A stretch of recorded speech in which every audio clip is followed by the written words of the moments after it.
Sa Isabela, nakalatag na ang mga kailangan para sa mabilis na pagresponde sakaling manalasa ang bagyong Uwan. Yan ang sentro ng balita ni Oliver Bakay ng Philippine Information Agency. Habang papalapit ang bagyong Uwan sa Northern Luzon, lalong pinaigting ng Provincial Disaster Risk Reduction and Management Council ng Isabela ang kanilang paghahanda. Inatasan ni Governor Rodito T. Albano III ang lahat ng unit ng disaster response na siguruhing nakahanda ang lahat ng rescue assets, evacuation centers at maaaring kakailanganin sa pagtama ng bagyo. Sa Palanan, Isabela, inihanda na ang mga relief packs na ipapamahagi sa mga maaapektuhang residente. Nagsagawa rin ng pruning o pagpuputol ng mga sangang maaaring maging delikado sa mga lansangan at kabahayan. Sa Divilacan, Isabela naman, nakahanda na ang mga rescue equipment.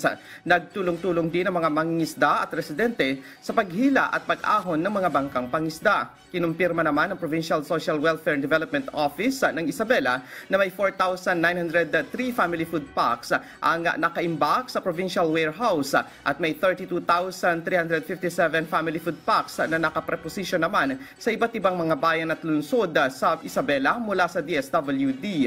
Nagbukas na rin ang Magat Dam ng 2 gate upang mapanatili ang level ng tubig nito bunsod ng sunod-sunod na pag-ulan sa mga nakalipas na araw.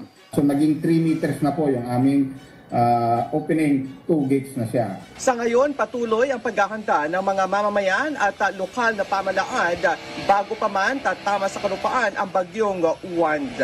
Mula sa Philippine Information Agency, Cagayan Valley, Oliver Bakay para sa Integrated State Media.